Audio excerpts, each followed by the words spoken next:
Salut la machine, j'espère que tu es au top. Dans cette nouvelle vidéo, on va voir comment, à l'aide de la programmation en langage bloc, commander un robot. Allez, c'est parti.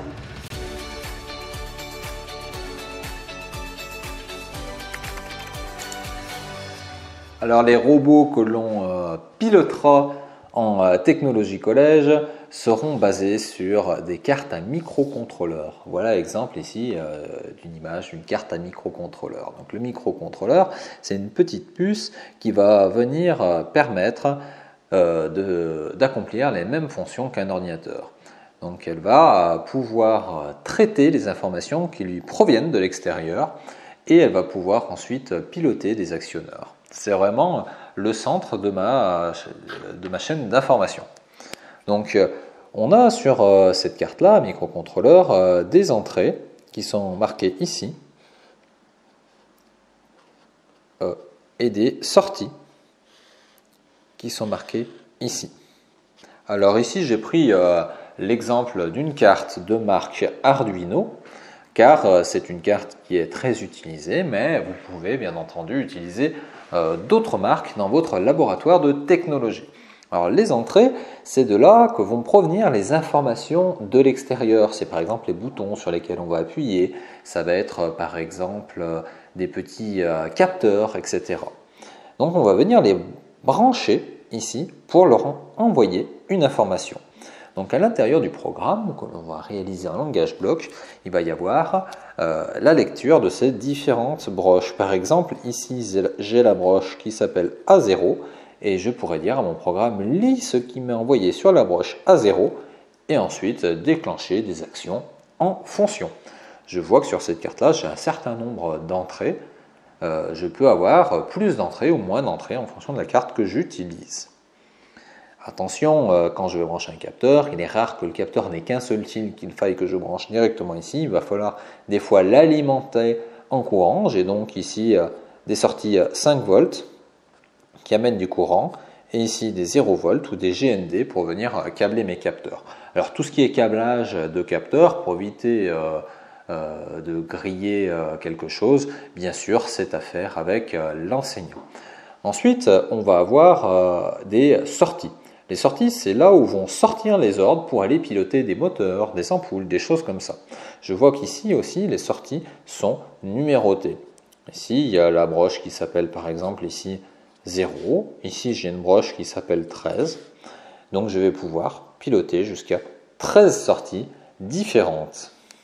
Maintenant, on va voir dans mon langage bloc quelles sont les nouveautés, quelles sont les nouvelles choses à mettre pour pouvoir aller piloter des sorties dans un programme fait en M-Block. Alors une fois que tout est câblé, bien entendu ça c'était plutôt la partie que vous donnait l'enseignant, il va falloir dans le logiciel M-Block choisir quelle carte vous utilisez. Ici par exemple une Arduino Uno. Donc, de la même manière vous demanderez à l'enseignant de tout vous préparer. Ensuite vous trouverez les fonctionnalités qui sont liées au pilotage d'une carte dans le petit bouton pilotage.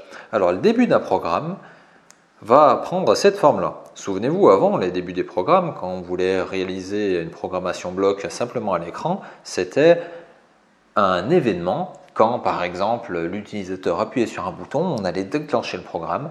Et bien ça, on ne peut plus l'utiliser maintenant. Le point d'entrée de votre programme, ça sera forcément maintenant Arduino générer le code. Ça va permettre de réaliser un programme qui va venir se téléverser, c'est-à-dire se mettre à l'intérieur de la carte. Après, on pourra débrancher la carte de l'ordinateur et ça y est, notre programme s'exécutera à l'intérieur du petit ordinateur, du microcontrôleur de la carte.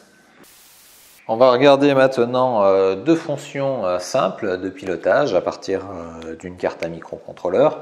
Par exemple, orienter un servomoteur. Alors un servomoteur, c'est un moteur que l'on pilote en angle, c'est-à-dire on lui dit tourne jusqu'à une position donnée. Une fois qu'il atteint la position, il n'y bouge plus. C'est très utilisé en robotique car c'est très pratique. C'est un élément simple et facile à piloter. Alors, si je demande d'orienter le servomoteur de la broche 9, c'est moi qui choisis la broche 9. Donc pour rappel, la broche 9, mais il faut que je la lise ici sur la carte. Donc c'est là, ça veut dire qu'il va falloir que je branche un fil particulier dans mon servomoteur que l'on appelle le fil de pulse en off. Donc le servomoteur qui sera branché comme ça en off, eh bien je vais le faire tourner à un angle de 90 degrés. Donc il va tourner jusqu'à cet angle-là et ensuite il s'arrêtera quand il l'aura atteint. Donc si il est déjà à l'angle de 90 degrés, il ne va pas bouger. Ensuite, on a une deuxième possibilité qui est de mettre l'état logique d'une broche à une valeur haute ou une valeur basse. Par exemple, la broche 8 ici, ça peut être celle-là, juste à côté. Donc si je la mets à haut, en fait, ce qui va sortir de cette broche 8, c'est une tension de 5 volts par rapport au GND, c'est-à-dire à la masse, ici. Donc j'ai un 0 volt ou un GND sur la carte. Donc il va sortir 5 volts par rapport à cette référence-là, de cette broche-là. Ça, c'est l'état logique haut. Et si je suis à l'état logique bas, c'est-à-dire si ici j'écris bas, il sortira de cette broche 0 volts. Alors à quoi ça sert? Eh bien à venir actionner un moteur qui va se mettre à tourner ou à pas tourner. Ou alors allumer une lampe ou venir exciter un buzzer, par exemple. Donc ça va permettre de commander tout un tas de choses. Alors encore une fois, tout ce qui va être partie câblage des éléments, c'est à voir avec l'enseignant, car il est vraiment très rare que je puisse monter directement une sortie sur la broche de ma carte Arduino, ma carte à microcontrôleur. On récapitule ce que l'on vient de voir ensemble. Alors sur des robots, la plupart du temps, ceux en tout cas que l'on aura en technologie, ce seront des robots qui seront commandés par une carte à microcontrôleur comme celle-là, une carte de marque par exemple Arduino. Alors pour pouvoir mettre un programme à l'intérieur de cette carte qui va venir s'exécuter, il faut dans nos langages blocs commencer notre programme non pas par une fonction quand, mais un point de départ qui va s'appeler par exemple Arduino générer le code si c'est le cadre, si j'utilise une carte Arduino. Ensuite, je vais pouvoir piloter des sorties. Les sorties, elles se trouvent ici. J'ai des broches sur lesquelles je vais pouvoir faire sortir des fils pour venir actionner des choses. Je vois que c'est des sorties car il y a marqué Digital PWM. Et je vois que là, ce sont des entrées car il y a marqué Analog In. Donc si c'est In, ici, c'est que c'est des entrées. Et ici, c'est que ça va être donc des sorties. Alors je peux par exemple piloter des servomoteurs sur des broches. Donc j'ai vu qu'il y avait tout un tas de broches. Donc sur chaque broche, je vais pouvoir monter des moteurs, des servomoteurs ou des ampoules différemment. Autant que j'ai de possibilités de sortie, bien entendu. Donc et je peux lui demander d'atteindre un angle donné. Je peux aussi forcer l'état logique de la broche à haut ou à bas. C'est-à-dire envoyer du courant ou ne pas envoyer du courant. C'est-à-dire utiliser la broche comme un simple interrupteur.